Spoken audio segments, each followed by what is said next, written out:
Good morning students, how are you? कैसे हो आप लोग? उम्मीद करता हूँ आप लोग अच्छे होंगे, घर पे होंगे, स्वस्थ होंगे आप लोग। बेटा लास्ट क्लास में हम लोगों ने वीबीटी के बारे में डिस्कस किया था और जहां पर वीबीटी की कुछ लिमिटेशंस थी। फॉर एग्जांपल जैसे आप लोगों को पता चला था वीबीटी किसी भी कंपाउंड के कलर को एक्सप्लेन नहीं कर पाई थी। वहीं पर वीबीटी जितनी भी ज्योमेट्री और शेप्स की बात कर रही थी वो सारी की सारी on the basis of their magnetic moment बात की थी। तीसरी बात अगर मैं करूं तो वीबीटी ने हम लोगों को स्ट्रॉन्ग फील्ड लीजेंड और वीक फील्ड लीजेंड्स कौन से होते हैं और क्यों होते हैं इसके बारे में कोई जानकारी नहीं थी। क्लियर आप लोगों को? और भी अगर मैं बात करूं वीबीटी हम लोगों को स्पेक्ट्रोकेमिकल सीरीज के बारे में नहीं बता पाई थी, स्पेक्ट्रल लाइंस के बारे में, स्पेक्ट्रा ऑफ कोऑर्डिनेशन कंपाउंड्स के बारे में एक्सप्लेन नहीं कर पाई थी। तो इन सब चीजों को एक्सप्लेनेशन के लिए हमारे पास एक दूसरी सभी लिमिटेशंस को दूर करने के लिए हमारे पास एक दूसरी theory I and that theory is the CFT, that is the crystal field theory. Crystal field theory जो डेवलप की गई थी हेल्सेबेथ एंड जॉन वेलबेक। क्लियर आप लोगों को? इन 1932 के अंदर डिस्कस मतलब ये आई थी, डेवलप हुई थी। और इस थ्योरी के अपने कुछ अजम्पशंस थे और वो अजम्पशंस बिल्कुल अलग थे एज कंपैरिजन टू वीबीटी। क्या क्या अजम्पशंस थे जरा देख लीजिए आप लोग भी उनको। सबसे पहली बात, वीबीटी के अंदर जब आप लोगों ने देखा था तो वहां पर मेटल और लीजेंड के बीच में प्योर कोवलेंट बॉन्ड था, मींस कोऑर्डिनेट बॉन्ड की भी हम लोग बात कर सकते हैं क्योंकि coordinate is also a type of covalent bond. Clear आप लोगों को? लेकिन यहां पर अगर बात करें तो मेटल और लीजेंड के बीच में प्योरली आयोनिक बॉन्ड प्रेजेंट था। कौन सा बॉन्ड प्रेजेंट था बेटा? Ionic bond. और उनके बीच में इलेक्ट्रोस्टैटिक फोर्स ऑफ अट्रैक्शन, ये मान के चला, फोर्स ऑफ अट्रैक्शन। क्लियर आप लोगों को? दूसरी क्या बात बताएं कि मेटल और लीजेंड दोनों बिहेव करते हैं पॉइंट चार्ज की तरह। किसकी तरह बिहेव करते हैं बेटा? पॉइंट चार्ज की तरह। क्लियर आप लोगों को? क्योंकि अपोजिटली चार्ज होंगे, मेटल पे positive, metal mainly carry positive charge, positive point charge and lesions carry negative point charge, negative point charge। Clear आप लोगों को? तो जो मेटल होती थी वो पॉजिटिव पॉइंट चार्ज को कैरी करती थी और जो लीजेंड हमारे पास वो क्या करता था बेटा? नेगेटिव पॉइंट चार्ज की तरह बिहेव करता था। तीसरी बात करते हैं, क्लियर आप लोगों को? या मैं डाइपोल की भी तरह यहां पर लिख सकता हूं, इसको डाइपोल भी लिख सकता हूं। क्लियर आप लोगों को? समझ में आ गई? तीसरी बात, metal sorry crystal field theory हम लोगों को या स्प्लिटिंग ऑफ डी ऑर्बिटल को एक्सप्लेन करती है। Splitting of D orbitals, D orbitals की यहां पर स्प्लिटिंग को करवाती है crystal field theory, means degeneracy को रिमूव करती है। डीजनरेसी को क्या करती है? रिमूव करती है। क्लियर आप लोगों को? फोर्थ अगर मैं आप लोगों से बात करूं तो सीएफटी हम लोगों को कहीं पर भी हाइब्रिडाइजेशन के बारे में एक्सप्लेन नहीं करती। हाइब्रिडाइजेशन के बारे में हम लोगों को कहीं पर भी नहीं बताती। फिफ्थ वन, सीएफटी हम लोगों को बिल्कुल परफेक्ट मैग्नेटिक मोमेंट के बारे में बताती है। परफेक्ट मैग्नेटिक मोमेंट के बारे में बताती है। समझ में आ गई बात? अब बात हुई कि अगर मान लो भाई कोई न्यूट्रल लीजेंड है NH3 और H2O, मींस इनके ऊपर तो पॉइंट चार्ज नहीं है, ये तो न्यूट्रल लीजेंड है, तो ये किस प्रकार से मेटल के साथ इलेक्ट्रोस्टैटिक या आयोनिक बॉन्ड बनाएंगे? तो इन्होंने बताया कि इनका जो नेगेटिवली पार्ट होगा, मींस H2O में ऑक्सीजन, NH3 में नाइट्रोजन, जो नेगेटिवली पार्ट होगा वो अट्रैक्ट होगा या बॉन्ड बनाएगा किसके साथ बेटा? सेंट्रल मेटल एटम के साथ। क्लियर है? तो ये कुछ इसके अजम्पशंस थे। इन अजम्पशंस के बेस पर हम लोगों के सामने यहाँ पर कुछ बातें आई क्रिस्टल फील्ड थ्योरी से। ध्यान रखनी है कि यहाँ पर purely electrostatic force of attraction और आयोनिक बॉन्ड की तरह इसको कंसिडर किया गया था। क्लियर आप लोगों को? चलते हैं आगे की तरफ और आगे बेटा हम लोग देखते हैं type of D orbitals.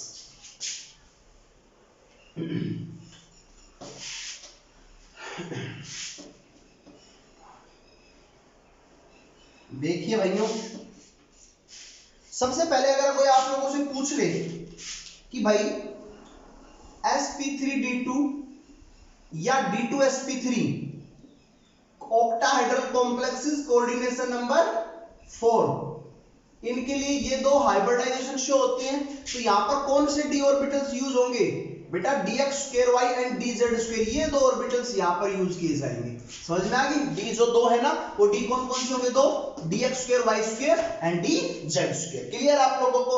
Octahedral geometry होगी इसकी। दूसरा कोऑर्डिनेशन नंबर 6। नेक्स्ट है टेट्राहेड्रल या स्क्वायर प्लेनर, कोऑर्डिनेशन नंबर 4। अब टेट्राहेड्रल की तो हाइब्रिडाइजेशन sp3 होती है, तो वहां पर तो d ऑर्बिटल्स की बात ही नहीं कर रहे हम लोग। बात करते हैं स्क्वायर प्लेनर की, जहां पर इसकी हाइब्रिडाइजेशन कितनी होती है बेटा? dsp2। क्या होती है बेटा? बोलिए, dsp2। क्लियर आप लोगों को? तो यहां पर कौन सा d यूज होता है? That is the dx2y2। कौन से d यूज होते हैं बेटा? बोलिए, dx2y2। समझ में आ गया? नेक्स्ट बेटा अपने पास coordination number 5, the hybridization is sp3d। Clear है?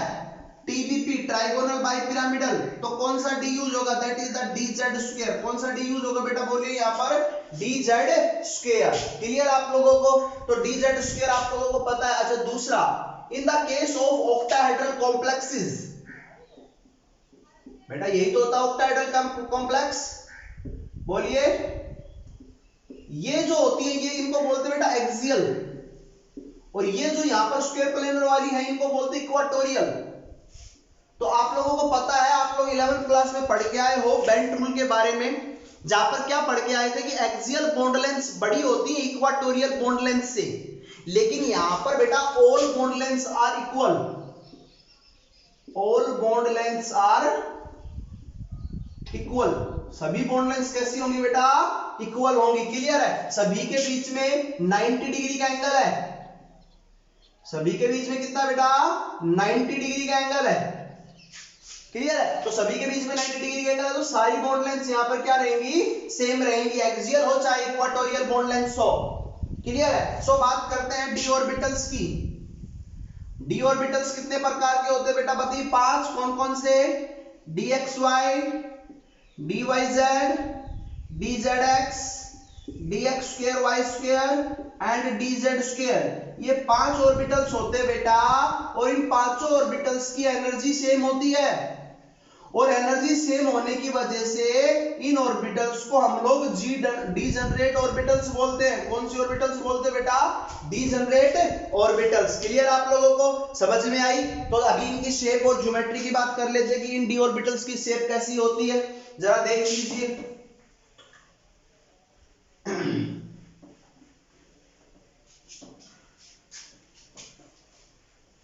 So shape of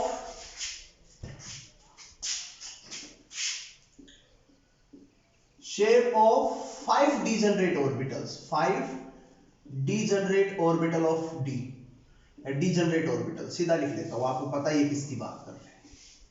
क्लियर है बेटा? सबसे पहला है, अगर मैं इसको x एक्सिस मानता हूं और इसको y एक्सिस मानता हूं, क्लियर आप लोगों को? इसको अगर मैं y एक्सिस मानता हूं, इसको z एक्सिस मानता हूं, इसको अगर मैं x एक्सिस मानता हूं और इसको z एक्सिस मानता हूं, क्योंकि आपको पता है सारी एक्सिस एक दूसरे की क्या होती हैं? परपेंडिकुलर होती हैं।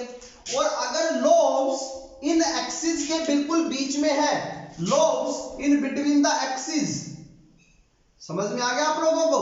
लोब्स कहां पर है बेटा? बताइए, इन between the axis.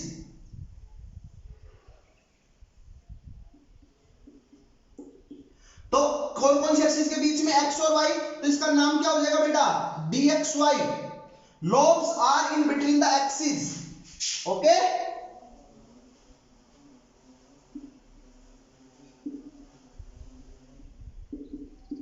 That is dyz। अब x और z के बीच की जो lobes होंगी उनको हम लोग किसका नाम देंगे? dzx। किसका नाम देंगे बेटा? dzx। क्लियर है? तो यहां पर आप लोगों ने क्या देखा था? Lobes are present, the lobes are present in between the axis, in between the axis. जो लोब्स प्रेजेंट है वो कहां पर है बेटा, एक्सिस के बीच में प्रेजेंट है। डबल डंबल शेप है इनकी, है ना, डबल डंबल शेप है, क्लियर है। और बेटा इन ऑर्बिटल्स को हम लोग T2G ऑर्बिटल्स कहते हैं। कौन सी ऑर्बिटल्स बोलते हैं बेटा, T2G ऑर्बिटल्स। T2G का मतलब बेटा ट्रिपली डीजनरेट, ट्रिपली स्पेलिंग देख लेना भाइयों, डीजनरेट ऑर्बिटल्स। मतलब जब d ऑर्बिटल स्प्लिट होंगे तो वहां पर ये तीन ऑर्बिटल्स की एनर्जी फर्दर सेम रहेगी। ट्रिपली डीजनरेट मतलब इन तीनों ऑर्बिटल्स की एनर्जी क्या रहेगी, फिर से सेम रहेगी, क्लियर है। नेक्स्ट बात करते हैं, ये मेरे पास x एक्सिस है और बेटा ये y एक्सिस है, क्लियर है। और ये बेटा अभी जो लोब्स आप लोग देख रहे हो ये अलोंग द एक्सिस है, तो क्या हो जाएगा dx स्क्वायर y स्क्वायर, अरे बोलिए, ओके। y और z, अब बताइए ये लोब्स कौन सी कहलाएंगी, dy square z square.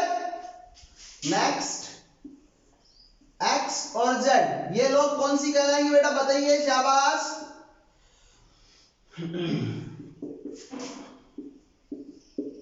That is dx square z square, clear आप लोगों को। तो यहां पर इन दो ऑर्बिटल्स को हम लोग क्या करते हैं, कॉमनली लिखते हैं। इन वाले और इस वाले ऑर्बिटल्स को हम लोग क्या लिखते हैं, कॉमनली लिखते हैं। और कॉमनली किसके बराबर लिखते हैं,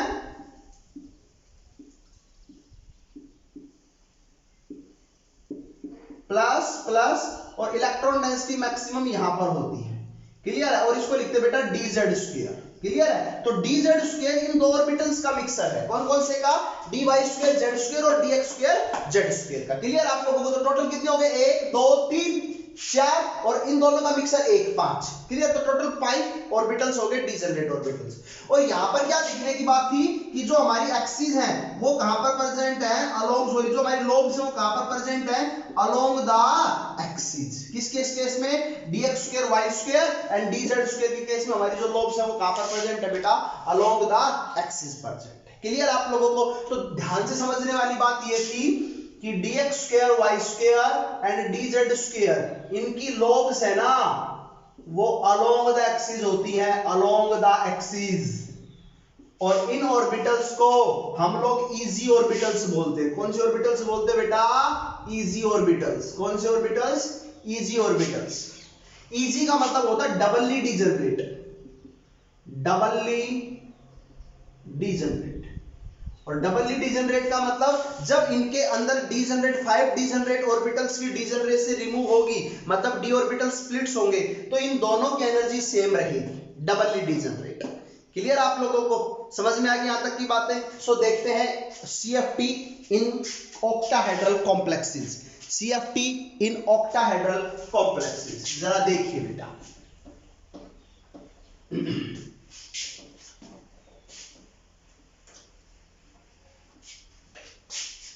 CFT in octahedral complexes।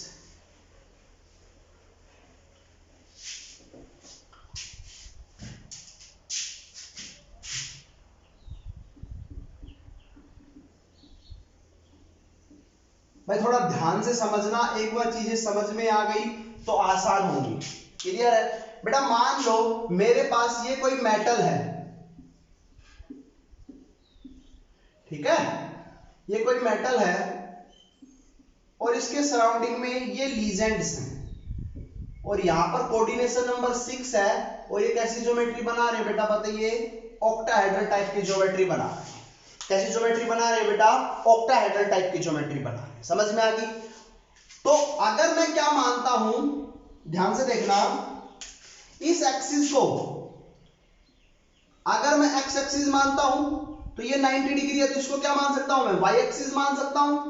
और ये भी 90 डिग्री है, तो इसको कौन सी एक्सिस मान सकता हूं, जेड एक्सिस मान सकता हूं। बोलो, सभी आपस में 90 डिग्री का लॉन्ग है, समझ में आ गया आप लोगों को। तो इसको मैं क्या मान लूं, वाई डैश, इसको क्या मान लूं बेटा, एक्स डैश, और इसको क्या मान लूं बेटा, Z dash. means all are perpendicular to each other, so that's why we are conclude as this is the z axis, this is the y axis and this one is the z axis. and lesions, आप लोग legends को देख रहे हो, legends कहां से आ रहे हैं, अलोंग द एक्सिस आ रहे हैं, लीजेंड्स कहां से आ रहे हैं बेटा बताइए? अलोंग द लीजेंड्स भी मेटल की तरफ आ रहे हैं और किधर से आ रहे हैं? अलोंग द एक्सिस आ रहे हैं। मानते इस बात को? तो लीजेंड्स के पास तो आप लोगों को पता है लोन पेयर है। लीजेंड्स के पास क्या है बेटा बताइए? लोन पेयर है। और मेटल के पास भी ऑर्बिटल्स है। उन ऑर्बिटल्स के अंदर कौन प्रेजेंट होंगे बेटा बताइए? इलेक्ट्रॉन्स प्रेजेंट होंगे। अरे बोलिए, समझ में आ गया आप लोगों को बात? तो जैसे जैसे लीजेंड मेटल के पास आएगा तो लीजेंड के इलेक्ट्रॉन्स और मेटल के इलेक्ट्रॉन्स इनके बीच में क्या स्टार्ट हो जाएगा बेटा? रिपल्सन स्टार्ट हो जाएगा। अरे बोलिए, अरे बोलिए, समझ में आएगा? अब रिपल्सन कौन कौन से ऑर्बिटल्स कर सकते हैं लीजेंड्स के साथ? देखो, जब लीजेंड अलोंग द एक्सिस आ रहे हैं तो ओनली दो ऑर्बिटल्स हैं जो उनको अलोंग द एक्सिस मिलेंगे। मानते हो? यही तो ऑर्बिटल्स है जो कहां पर मिलेंगे इनको? Along the axis. बाकी तो जो बचे कौन कौन से? dxy, dyz और dzx। ये ऑर्बिटल्स जो है ये तो कहां पर मिलेंगे? Between the axis. अरे बताओ कहां पर मिलेंगे? Between the axis. तो मैक्सिमम रिपल्सन लीजेंड जब अलोंग द एक्सिस आ रहे हैं तो किसके साथ करेंगे? इनके साथ करेंगे या इसके साथ करेंगे? भाई इनके साथ करेंगे। अरे मानते हो ना? इनके साथ रिपल्सन करेंगे। तो जैसे इनके साथ वो रिपल्सन करना स्टार्ट करते हैं तो बेटा आप लोगों को पता है ये डीजनरेट ऑर्बिटल, डी के 5 ऑर्बिटल्स हैं। मैं इनको ऐसे नहीं ऐसे बनाता हूं ताकि एनर्जी आप लोगों को सेम लगे। ये डी के 5 ऑर्बिटल्स हैं। क्लियर है? और जब लीजेंड इनकी तरफ अप्रोच करता है तो इनकी एनर्जी बढ़ जाती है क्योंकि रिपल्सन स्टार्ट होने लग जाता है। अरे बोलिए, तो इनकी बेटा एनर्जी क्या हो जाएगी? बढ़ जाएगी। बोलो, इन 5 ऑर्बिटल्स की एनर्जी बढ़ जाएगी। समझ में आ गया आप लोगों को? जब लीजेंड बिल्कुल मेटल के पास आकर बिल्कुल नजदीक आ जाएगा तो वहां पर क्या होगा? इन पांचों डीजनरेट ऑर्बिटल्स की डीजनरेसी रिमूव हो जाएगी। मतलब अब इनकी जो एनर्जी सेम थी वो एनर्जी क्या हो जाएगी बेटा? अलग अलग हो जाएगी, चेंज हो जाएगी। तो हायर एनर्जी पे कौन जाएगा और लोअर एनर्जी पे कौन जाएगा, इस बात को जरा देखना है ना? तो लोअर एनर्जी किसकी होगी बताइए बेटा? मैक्सिमम रिपल्सन किस में होगा? इनमें होगा। तो जितना ज्यादा रिपल्सन होगा एनर्जी उतनी बढ़ेगी। अरे एनर्जी उतनी ज्यादा इंक्रीज होगी। तो ये ऑर्बिटल्स आपको क्या पता? स्प्लिट होंगे और स्प्लिट होने के बाद कहां जाएंगे बेटा बताइए? ऊपर। और ये ऑर्बिटल्स क्या रहेंगे? नीचे, इनमें रिपल्सन बिल्कुल मिनिमम होगा। समझ में आ गई? तो इस प्रकार से डीजनरेसी रिमूव होने के बाद ये डीजनरेट ऑर्बिटल स्प्लिट हो जाते हैं। डीजनरेट ऑर्बिटल्स क्या हो जाते हैं बेटा? स्प्लिट हो जाते हैं दो पार्ट्स में। ये तीन कौन से ऑर्बिटल होंगे जो नीचे हैं? That is dxy, dyz and dzx। और ऊपर वाले कौन कौन से हैं? dx2, y2 and dz2। ये 5 ऑर्बिटल्स हैं। क्लियर है? इनकी स्प्लिटिंग हो जाती है, यहां पर डीजनरेशन रिमूव हो जाती है। तो इसको क्या बोलते हैं बेटा? कि यहां पर डी ऑर्बिटल्स की क्या हो गई? स्प्लिटिंग हो गई। समझ में आ गया आप लोगों को? क्या हो गई? स्प्लिटिंग हो गई। समझ में आई आप लोगों को ये बात? जरा इसको देखिए, दोबारा से ध्यान से देखिए। मैं फिर से करता हूं एक बार। ये समझ में आया ना कि लीजेंड्स भी अलोंग द एक्सिस मूव कर रहे हैं और दो ऑर्बिटल्स हैं वो भी अलोंग द एक्सिस प्रेजेंट हैं। तो उनके बीच में मैक्सिमम रिपल्सन होगा, बाकी इनमें मिनिमम रिपल्सन होगा। तो इस वजह से वो दो ऑर्बिटल्स कहां चले गए? ऊपर चले गए। और ये बाकी ऑर्बिटल्स कहां रह गए? नीचे रह गए। अरे मेरे भाइयों बताओ जरा, समझ में आया नहीं आया? तो जरा देखिए, ये मेरे पास क्या है बेटा? 5 डीजनरेट ऑर्बिटल, 2 3 4 5। क्लियर? इनकी एनर्जी बड़ी एनर्जी, और एनर्जी बढ़कर ये हायर एनर्जी लेवल पे चले गए। उसके बाद दे आर स्प्लिट्स। अरे बोलो, ये स्प्लिट हुए हैं। और स्प्लिट किस में हुए बेटा? 3 पार्ट्स में या 2 पार्ट्स में? 2। ये कौन कौन से हैं? dxy, dyz, dzx। और ऊपर कौन सा? dx2, y2 and dz2। यही है। ये बेटा डीजनरेट ऑर्बिटल थे। और यहां पर ये भी बेटा डीजनरेट ऑर्बिटल्स है, बट ये degenerate orbitals higher energy level पर प्रेजेंट है। क्लियर आप लोगों को। और आफ्टर देन जब लीजेंड बिल्कुल सेंटर मेटल के पास आ गया तो डीजेनरेसी रिमूव हो गई, और डीजेनरेसी रिमूव हो गई तो पांचों डी ऑर्बिटल स्प्लिट्स हो गए अलग अलग पार्ट्स में। मींस यहाँ पर नॉर्मल है तो एक हायर एनर्जी पे चला गया और एक लोअर एनर्जी लेवल पे चला गया। समझ में आ गया आप लोगों को बात। अच्छा, यहाँ पर इसकी हम लोग एनर्जी मान के चलते हैं कि यहाँ पर इसकी एनर्जी कितनी है, 0, और जहां पर एनर्जी 0 है तो बेटा इसको हम लोग बोलते हैं बैरी सेंटर। क्या बोलते हैं बेटा इसको हम, बैरी सेंटर। क्या बोलते हैं इसको हम लोग, बैरी सेंटर। समझ में आ गया। अब ये एनर्जी यहां से कितना ऊपर गया है, तो एनर्जी जब ऊपर गया है तो क्या होगा, एब्जॉर्ब की होगी, तो प्लस माइनस, तो कैसा साइन लगाएंगे, प्लस 0.6 डेल्टा ओ, और यहां से ये कितना नीचे गया है, दैट इज माइनस 0.4 डेल्टा ओ, और टोटल एनर्जी इसकी कहलाएगी डेल्टा ओ। क्लियर आप लोगों को, टोटल एनर्जी कितनी कहलाएगी बेटा इसकी, डेल्टा ओ। समझ में आ गया आप लोगों को। Delta o is known as crystal field stabilisation energy. Clear आप लोगों को, CFSE, crystal field splitting energy भी बोलते हैं, और बेटा कुछ लोग इसको क्रिस्टल फील्ड स्टेबलाइजेशन भी एनर्जी भी बोलते हैं। क्या बोलते हैं, क्रिस्टल फील्ड स्टेबलाइजेशन। समझ में आ गया आप लोगों को, क्रिस्टल फील्ड स्प्लिटिंग एनर्जी या crystal field stabilisation energy, field भी बोलते हैं, स्प्लिटिंग भी बोलते हैं, स्प्लिटिंग एनर्जी। समझ में आ गया आप लोगों को, अरे समझ में आया, क्लियर है। तो CFSE क्या होती है सर, ये टोटल डेल्टा ओ है ना, O का मतलब for the octahedral complexes. Clear है। तो इन तीनों ऑर्बिटल्स जो मैंने कहा था तीनों एनर्जी सेम रहेगी, तो इनको कौन सी ऑर्बिटल्स बोलेंगे, T2G, और इन वाले को कौन सा ऑर्बिटल्स बोलेंगे बेटा, EG ऑर्बिटल्स बोलेंगे। कौन सी ऑर्बिटल्स बोलेंगे, EG ऑर्बिटल्स बोलेंगे। क्लियर है आप लोगों को। सो अब बात आई कि अगर किसी भी लीजेंड के लिए डेल्टा ओ की वैल्यू जितनी ज्यादा होगी, या मैं कहूं CFSE की वैल्यू जितनी ज्यादा होगी, उस लीजेंड को CFT ने बताया कि स्ट्रॉन्ग फील्ड लीजेंड होगा। वो कौन सा लीजेंड होगा बेटा, स्ट्रॉन्ग फील्ड लीजेंड। और जिसकी CFSE की वैल्यू जितनी कम होगी उसको बताया कि वो उतना ही वीक फील्ड लीजेंड होगा, उतना ही वीक फील्ड लीजेंड होगा। समझ में आई आप लोगों को बात। जितना ज्यादा CFSE की वैल्यू होगी, डेल्टा ओ की वैल्यू जितनी ज्यादा होगी यहाँ पर, तो उसकी क्रिस्टल स्ट्रॉन्ग फील्ड लीजेंड कहलाएगा, और जिसकी CFSE की वैल्यू जितनी कम होगी वो उतना ही ज्यादा। आप लोगों को मैं टेबल पहले ही बता चुका था, आयोडीन नेगेटिव, Br नेगेटिव, ऐसे था। ओके बेटा, S2 negative, SCN2 negative, Cl negative, okay.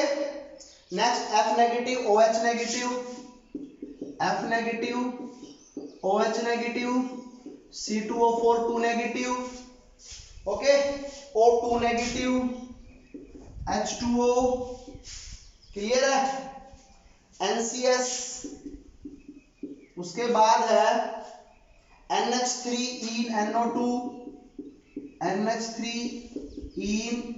NO2 negative, okay, Cn negative and CO। तो ये मैंने सभी लीजेंड्स को अरेंज किया हुआ है on the basis of their CFSE value. मतलब इसकी CFSE वैल्यू सबसे कम होगी और इसकी CFSE वैल्यू सबसे ज्यादा होगी, तो ये स्ट्रॉन्ग फील्ड लीजेंड कहलाएंगे और बेटा ये वीक फील्ड लीजेंड्स कहलाएंगे।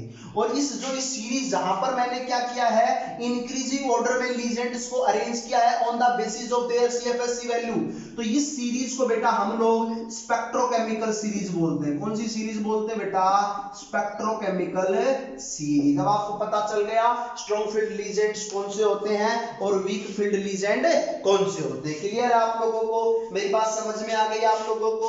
तो यहां तक का जर्नल इंट्रोडक्शन पार्ट था हम लोगों का CFSE से रिलेटेड। अब कल की क्लास में हम लोग CFSE वैल्यू को कैलकुलेट करना सीखेंगे। क्या सीखेंगे बेटा, CFSE वैल्यू को calculate for coordination number 6 and for coordination number 4। दोनों के केस के अंदर हम लोग कल की क्लास के अंदर क्या सीखेंगे, इनकी CFSE वैल्यू को कैलकुलेट करना सीखेंगे। समझ में आ गया आप लोगों को। तो बेसिक पार्ट सभी को समझ में आया है। किसी बच्चे को कोई समस्या हो तो प्लीज कमेंट बॉक्स में कमेंट करें। वीडियो अच्छी लगी हो तो लाइक एंड सब्सक्राइब करें। क्लियर बेटा, okay, thank you, have a nice day.